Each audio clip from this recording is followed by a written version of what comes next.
It's one of the great political narratives we have in our whole tradition. That is how people behave in the arena of power, how power affects character and vice versa.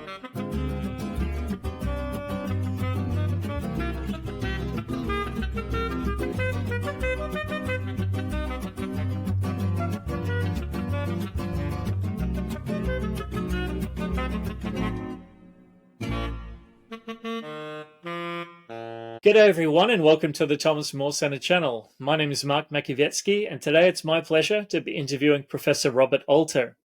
Robert is Professor in the Graduate School and Emeritus Professor of Hebrew and Comparative Literature in the University of California, Berkeley, where he's taught since 1967. He has written extensively on the literary aspects of the Bible, and his 24 published books include works on biblical narrative, biblical poetry, and he has also published an award-winning translation of the 5 books of Moses. Professor Alter, welcome to the channel. Happy to be here. Wonderful. Thanks so much for coming on. I was hoping to set the scene. Could you briefly tell us about your childhood and education? Sure. Well, I grew up in upstate New York, in Albany, New York, attending a rather bad public school system, but it really never harmed me. I didn't pay too much attention to what was going on in class because not much was going on.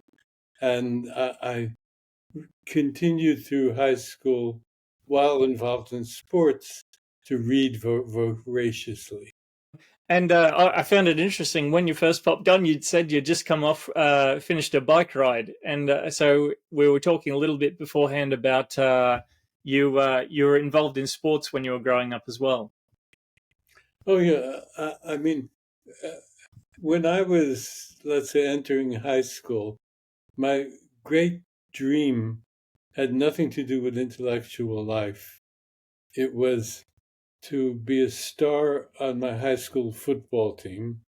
I'll remind your viewers that that's American football, and to be a successful runner on the track team.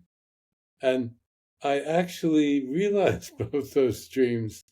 By my senior year, I was a city champion in both sprints, and I would say in sports, my coordination was not necessarily brilliant. That's why I never got to be good at baseball, hand-eye coordination, but I had natural speed. And with the natural speed, besides the sprints in football, I played halfback, which in American football is a running back.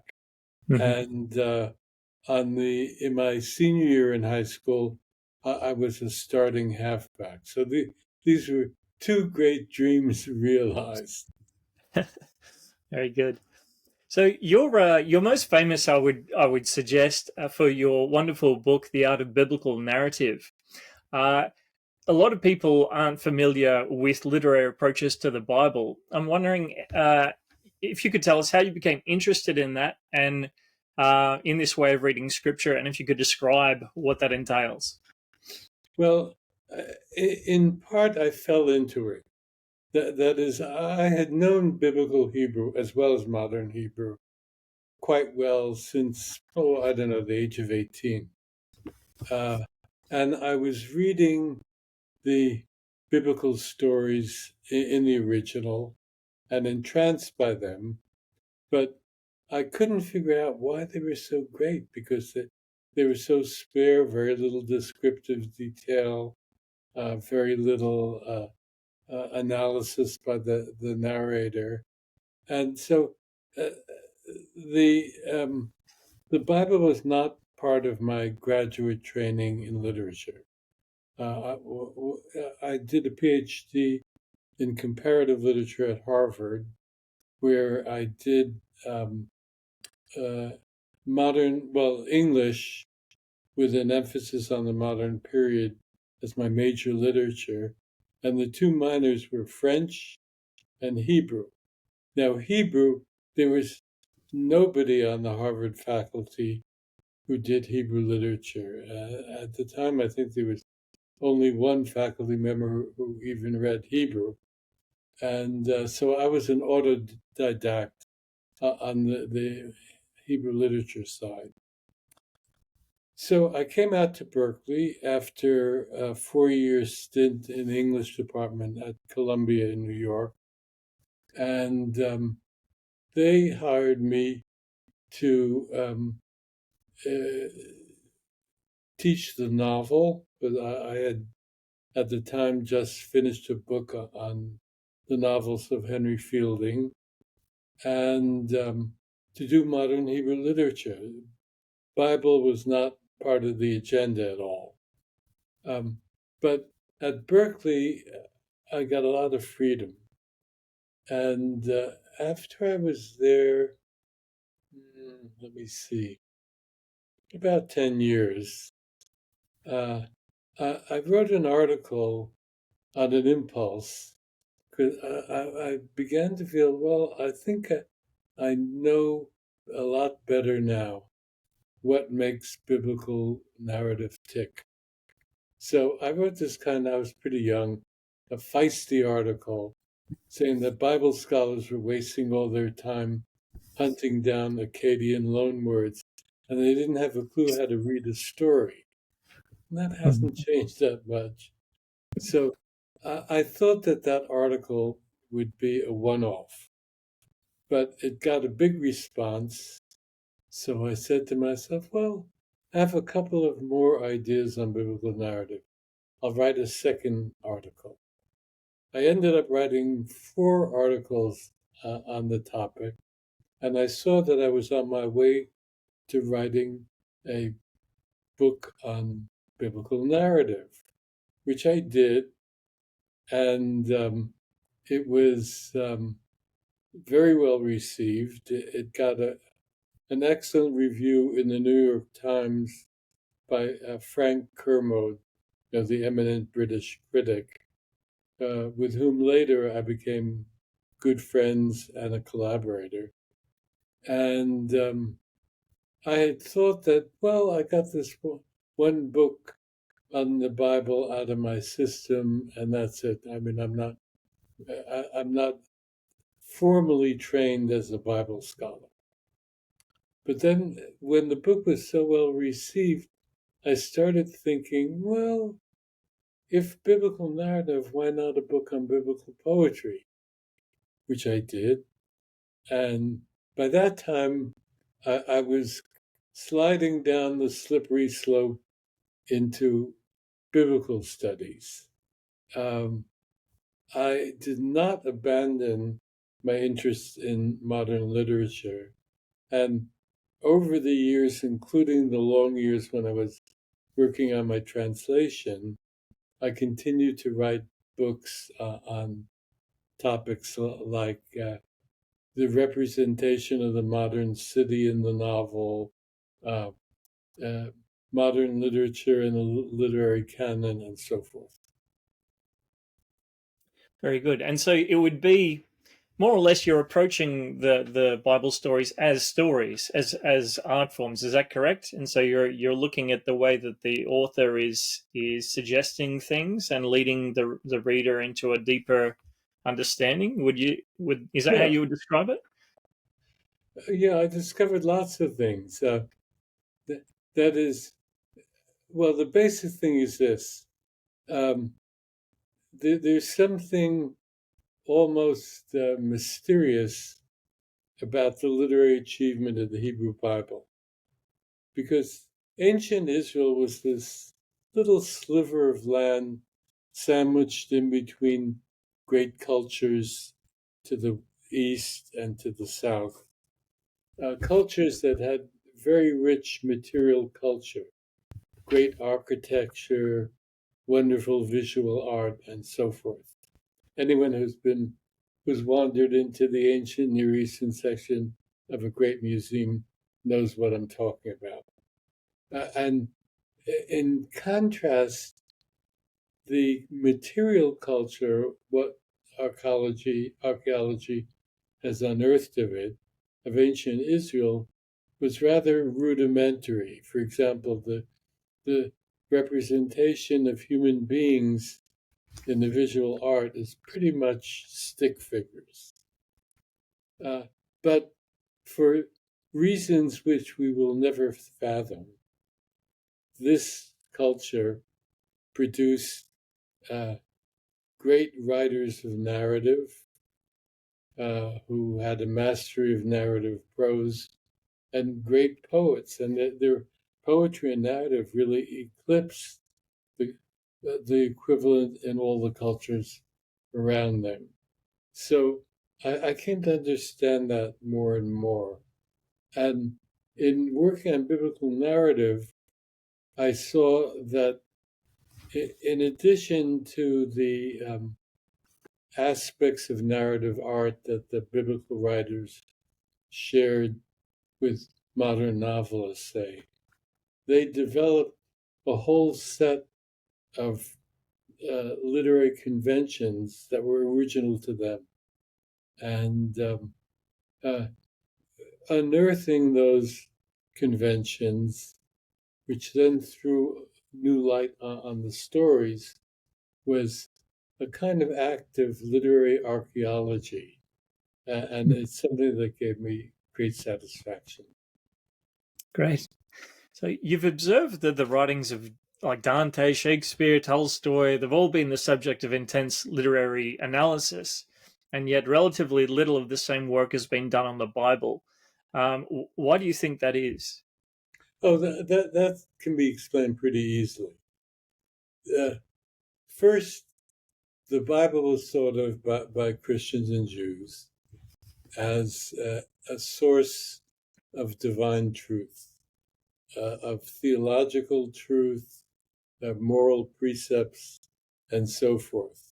So, over the centuries, the bulk of discussions of the Bible and Bible commentaries was in light of that assumption. Also, beginning in the late 18th century and flourishing full scale in the 19th century, there was a different turn away from timeless theological truths to historical facts. So there was an enormous amount of intellectual energy, and it still goes on, devoted to working out the evolution of the biblical texts, how they correspond to and are refuted by the archaeological record, what they tell us and don't tell us about the history of ancient Israel. Now, all those are important issues, and I do not ignore them, but the almost exclusive focus on them led scholars far afield from any literary analysis. So some people get uncomfortable when biblical stories are treated as literature because it seems to call the historicity of those events into question. What do you think about this? Well, the historians' analyses of the Bible, in a different way, calls the historicity of the Bible into question. Well, I'll give you an example. We have the book of Joshua, where there is an account of a series of devastating conquests of the sundry cities of Canaan. Now, once the archaeologists started digging, they found there was absolutely no evidence of such a conquest in what have been maybe roughly the 12th century, late 13th century BCE. So the historicity was kind of undermined a long time ago. It wasn't my doing. My contention is that the biblical writers were reaching for a certain kind of truth, which was not necessarily a historical truth. Let's say, take the figure of the patriarch Jacob. Now, these stories were written, I would say at least 5, maybe 6 centuries after the time that Jacob would have lived. And they seem to draw, among other things, on folklore. So it seems very questionable that Jacob is a historical character.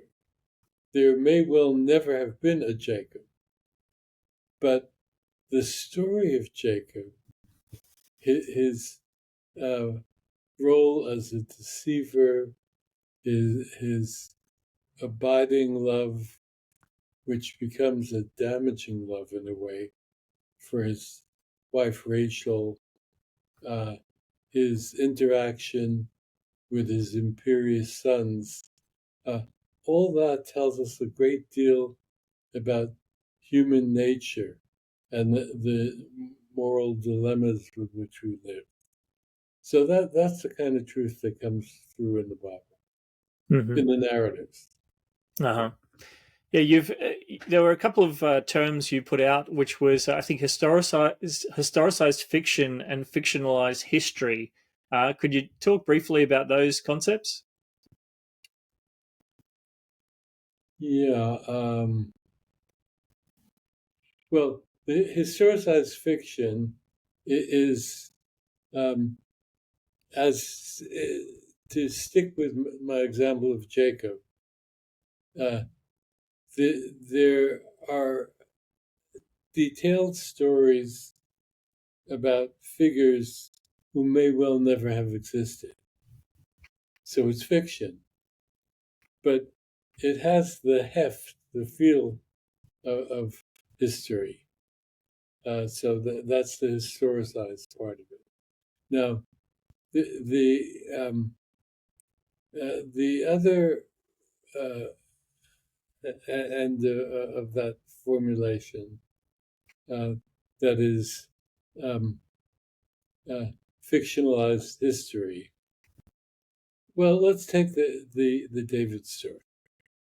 Now, I believe some Bible scholars are skeptical about this, that David was a real historical figure, that he really existed. But look at the way he's represented. That is, we have interior monologues of David the character, which no historical record could have ever given the writer. We have dialogues between David and Jonathan, David and Saul, David and a couple of his different wives, where nobody else was present. So how did the writer know what was going on? Well, he knew what was going on because, just like a novelist, he invented the dialogue. He invented the dialogue not to lie about history, but to give us a better insight, as he understood it, into the workings of the characters in historical circumstances. Very good. So you eventually translated the Bible yourself. Can you tell us about your motivations for doing this? That also is an accident. When I did my biblical narrative book, I really had no inkling that I would ever translate the Bible. I also had no clue about how to translate the Bible. So I followed the model of a couple of the translation committees that were assembled in the latter decades of the 20th century, figuring, well, these are guys, I think they were all men, who have degrees in biblical studies from Harvard and Yale and the University of Chicago and Oxford and Cambridge. So they obviously uh, have a handle on state-of-the-art understanding of the Bible, and they know how to translate it. Now, years later, when I did a revised version of my book on biblical narrative, that would have been about 12, 13 years ago. I was horrified by those ad hoc translations I had done. This is not the way to go. Now, in the interim, something accidental happened. I was approached by an editor at W.W. Norton, one of the prominent New York publishing houses, and he proposed a certain topic or a certain kind of book that could have involved either the Bible or Franz Kafka. I had written something on Kafka just about then. And I immediately said, well, in the framework of this series of books, one could do a very good job with Genesis. But, and I wasn't thinking twice, I said, if I were to do this project, I'd have to do my own new translation of Genesis. So eventually, after he negotiated with my agent, we agreed on a straight translation of Genesis, not the series that he had talked about to begin with. And that's how I got into translating the Bible. I had no notion at the time of doing the whole ball of wax. I figured I'll do this one book as a kind of experiment, trying to get into English considerably more of the artistry, the beautiful rhythms, the subtle word choices, and so forth of the Hebrew. And it's not going to work because the structure of biblical Hebrew and modern English, is so different. And it'll be kind of grotesque. Everybody will hate it, and I'll hate it too. But it came out to be a better approximation of what I had thought about than I imagined I could do. And it was very well received. So I said, okay, I will do one more book of Bible translation. And that was the David story, which is basically the book of Samuel. And from there, I went on from book to book, still not thinking I would ever do the whole thing. And then maybe about, 8 years ago, I looked at what I had published and I said, hey, that's almost 2/3 of the whole Hebrew Bible. If I push forward, I can do the whole thing, which I then proceeded to do. Mm-hmm. Very good. I found that in most English translation of the Gospel of John, a lot of the awkward but important details are kind of smoothed over, and that this tends to destroy important theological points and obscures connections to elsewhere in the text. I was wondering, in your own translation of the Hebrew Bible, did you encounter this in other translations where it was smoothed over? And can you think of any particularly egregious examples? Okay, I'll give you one in a moment. Mostly, by the way, almost entirely, I did not look at other translations till I had finished my draft of a certain section. And then I'd look at a few of the modern translations and the King James, And here and there, not too frequently, there'd be a particular word choice which led me to say to myself, oh, yeah, that's probably a bit better than the word I had chosen. But mostly I diverged sharply from the existing translation. So let me give you an example. The modern translators, for some dim reason, think that contemporary readers cannot understand metaphors, which is ridiculous because we couldn't talk without metaphors. We use them all the time. Throw in the towel, go off the rails, and so on and so forth. So in the Joseph story, the first time his brothers come down to Egypt, and he accuses them of being spies. He says, in my translation, the nakedness of the land you have come to see. Now, most of the dominant modern translations, with one exception, figure, well, the nakedness of the land is a metaphor. No one's going to understand that.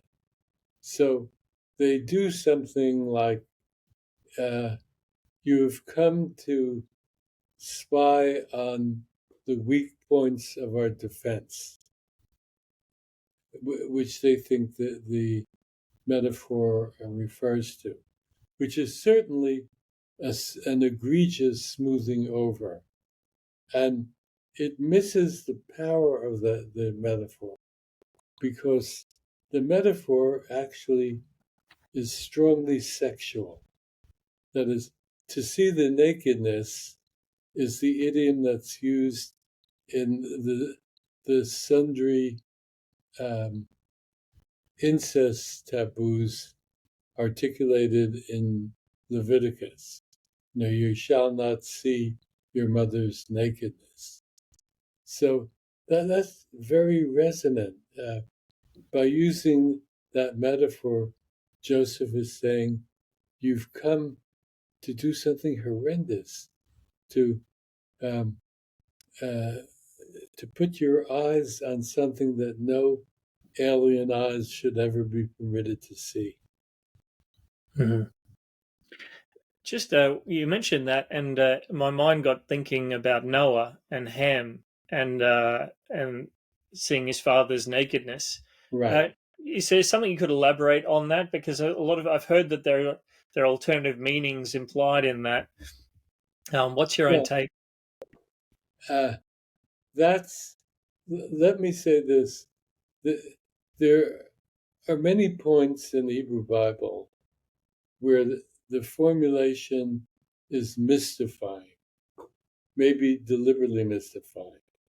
So commentators, and I among them, I'm also a commentator, have never been able to agree what seeing the nakedness refers to in the Noah story. That is, I think it's best to let the idiom stand. It may simply mean seeing his father naked, which is the violation of a taboo. Some maybe slightly far-fetched commentaries have proposed that it means that he sexually violated his father. Yeah, that's a hard reading, I guess. Do you know where that is? That is, you would just suggest that that's kind of just reading too much into the text, then? I think it's a little implausible. Mm-hmm. It's a very scholarly response. Changing tack a little bit. So significant sections of biblical narratives in both the Hebrew Bible and the Christian New Testament seem to follow a chiastic structure. Are these something you've paid much attention to, and did you find them helpful when translating the Bible? Not usually. That is, there are some biblical scholars who have gone wild with chiastic structures. Indeed, yeah. There's actually a very intelligent and sometimes illuminating Dutch scholar named Jan Vogelman, who he's written extensive commentaries, and he finds chiasm all over the place. I'm not convinced it's there a good part of the time, and even when you identify it, it may be just a formal gesture and not particularly significant. So your work on betrothal type scenes in the Hebrew Bible has been much appreciated by New Testament scholars who see the same type scene present Right. in John chapter 4 with the woman of Samaria. Yes, yes. Have you studied this passage, and if so, have you found anything interesting in it? Well, the interesting thing about type scenes is that while they work with a stereotypical plot, they swerve from the stereotype in various interesting ways. And in the instance in John's Gospel, the big difference is that the male figure who in the betrothal type scene, the meeting at the well, is the prospective bridegroom, can't possibly be a bridegroom because he's divine. Mm-hmm. It's another thing is I found interesting is that when you're talking about Rebecca and Rachel and Zipporah, they're all virgins, whereas the Samaritan woman has been, well, with 6 men, basically. Right. So it's been argued that Jesus is the perfect seventh, I think, Yeah, that's nice. in terms of numerology. But yeah, I mean, it's something that's interested me personally. I've looked at it, and there's a number of details from the Old Testament stories or Hebrew Bible stories, which are recapitulated from the Septuagint, so from the Greek Old Testament to the in Gospel of John. So he seems to definitely have that in mind. He's definitely playing upon all of the 3 older stories. Actually, one thing, just sticking with the Hebrew Bible examples, I found it interesting that Rachel is described as very beautiful. Rebecca is described as very beautiful. Rachel's described as beautiful, and Zipporah goes unremarked. And so I was wondering, do you think that's a polite way of calling her less than attractive?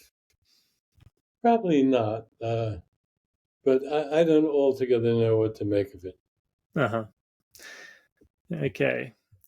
So it's been more than 40 years since you published The Art of Biblical Narrative. Now, forgive me for the pronunciation. You can correct me. Is it Meyer Sternberg or Mir Sternberg? His Poetics of Mir Sternberg's Poetics of Biblical Narrative. Can you think of any outstanding works which have been published since? And are you disappointed that more biblical studies haven't taken your lead? Well, it would be, yes, I'm a little disappointed. Although I would say this, that 40 years ago, the literary studies of the Hebrew Bible were almost non-existent. There was one Spanish scholar, Alonso Schöckel. There was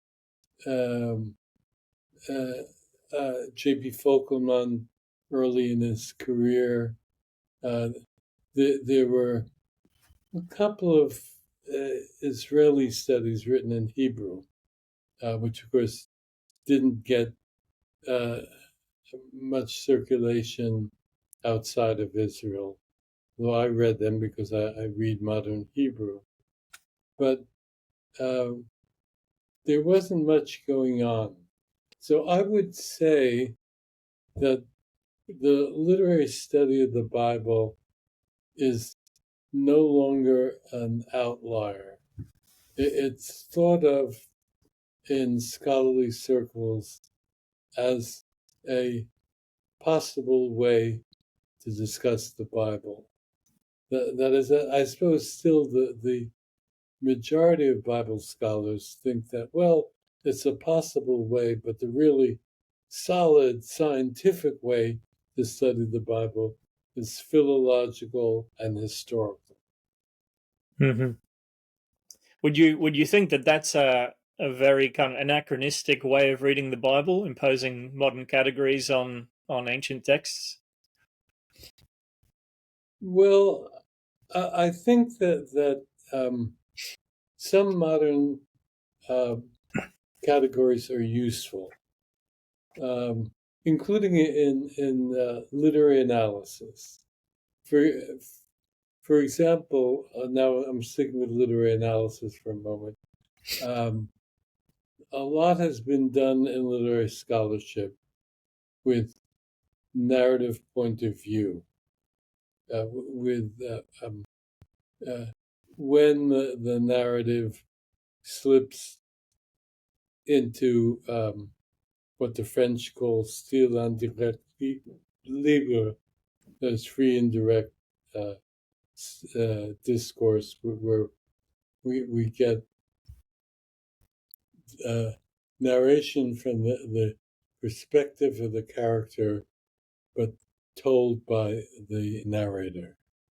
So those categories are useful, but I would say that you have to proceed with caution.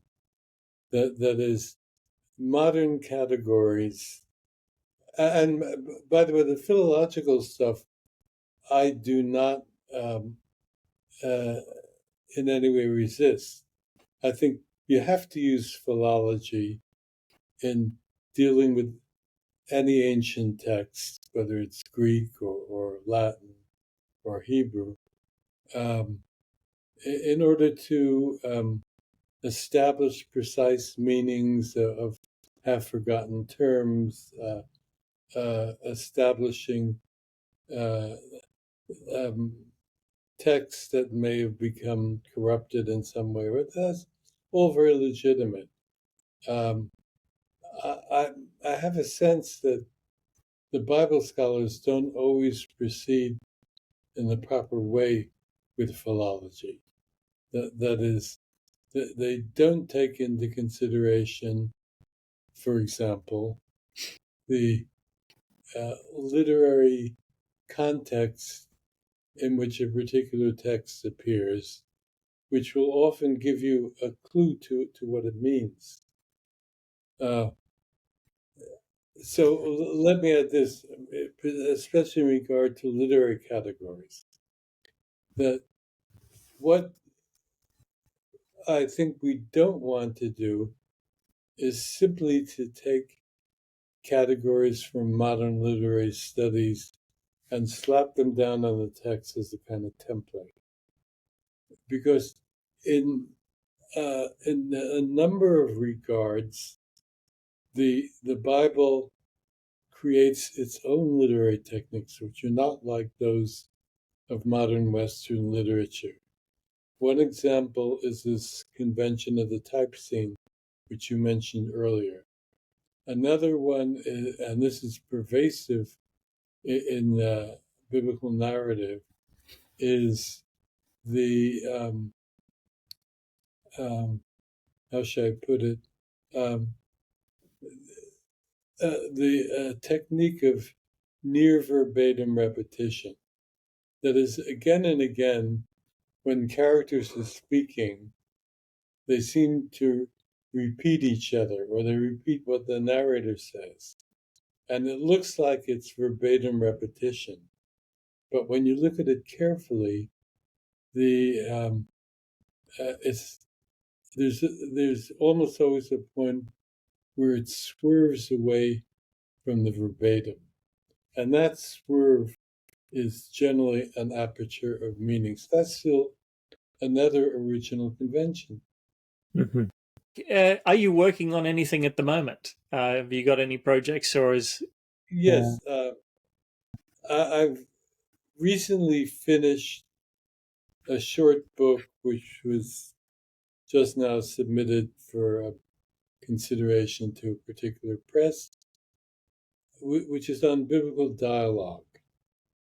That is, as I worked on biblical narrative over the years, and this dawned on me long after I wrote that early book on biblical narrative, I realized that two things. First, everything in the great biblical narratives turns on dialogue. That is, when anything important is going to happen in the story, it switches from the narrator's report, which, as you know, is often drastically summarizing, to dialogue, where the narrated time is equivalent, as it would be in drama, to narrating time. Now, what goes along with this is the fact that the Hebrew writers developed a very sophisticated and subtle way of articulating dialogue, which, according to the central claim of my forthcoming book, anticipates novelistic dialogue in a way that no other ancient narrative does. That is, the language is modulated from character to character and situation to situation. Sometimes the language becomes violent or can verge on incoherence, all in the interest of realistic dialogue. Now, I'll add this, that one of the reasons that this happened is that, unlike the other major ancient narratives, biblical narratives written in prose. And it was also written, not orally composed. So in prose, you have the latitude to manipulate language, to push it backwards and forward, to make it fit the character, to make it fit the episode. And that's a hallmark of novelistic dialogue. So in the book, I have some comparisons with E.M. Forster, with George Eliot, with Henry James, and a couple of others. Mm-hmm. And do you know when that's going to be released?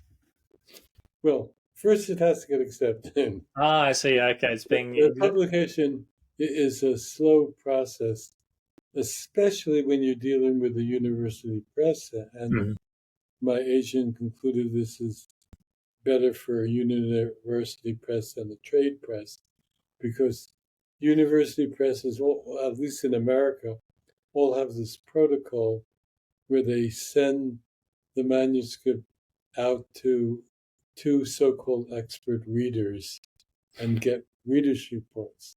And those can take months and months. I noted... If I'm lucky, it will come out sometime in 2025. I So see. maybe only if I'm lucky. Uh-huh.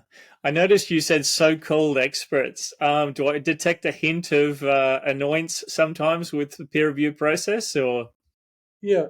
Well, here's the thing that um, like other people, maybe more so, uh, academic uh, readers in a particular field have axes to grind.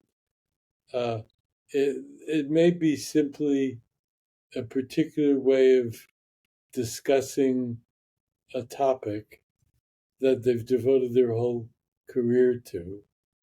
Uh, let's say uh, an expert on James Joyce has a particular way of seeing James Joyce, and along comes a manuscript that is nothing like what he's been doing with James Joyce.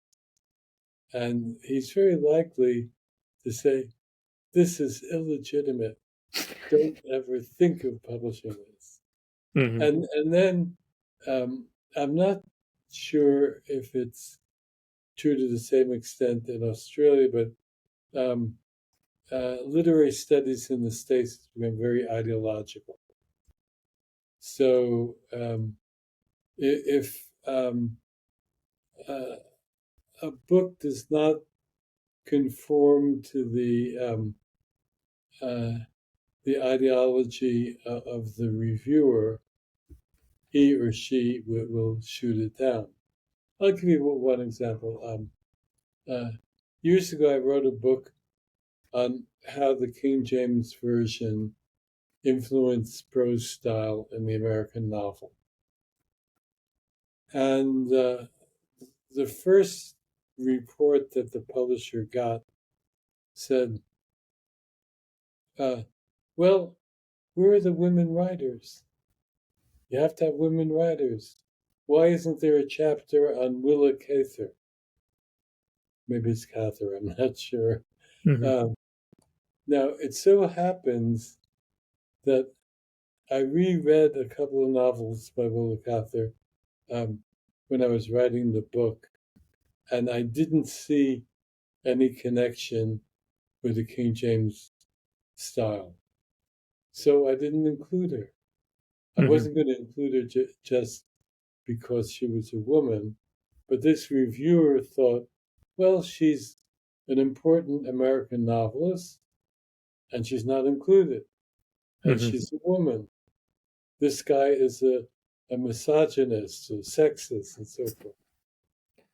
Yeah, right. Did you gain sufficient clues as to the identity of the reviewer Oh based no, you upon don't. that feedback? I mean, sometimes you can guess, but I had no idea. Mostly you don't. Uh-huh. Yeah. Finally, we'll finish on a light note. Well, a light, well, perhaps light, perhaps not. What is your favorite biblical story and why? Can I give two? Certainly. Okay. One is the David story. It's an amazing piece of narrative, and I think one of the greatest stories in ancient Mediterranean literature. Because to begin with, as with the Jacob story, you have a narrative about a character who evolves through time, who is this beautiful young man, also a military hero, with whom everybody falls in love. Then he's a crafty political figure making his way to the top. Then you see him at the mercy of his ruthless general Joab. And then you see him toward the end of his life, an old man shivering in bed, and maybe, I think there's an intimation, mentally befuddled. So Hmm. that's quite remarkable. And it's one of the great political narratives we have in our whole tradition. That is how people behave in the arena of power, how power affects character and vice versa and so forth. It's just wonderful, and the narrative means are inventive, sophisticated, eloquent, and so forth. My other example, would be the Jacob Joseph story, which is again one of these longitudinal narratives that takes a character from early youth to old age. Very good. Professor Robert Alter, thank you so much for joining us. We wish you all the best and happy bike riding. Okay, thank you.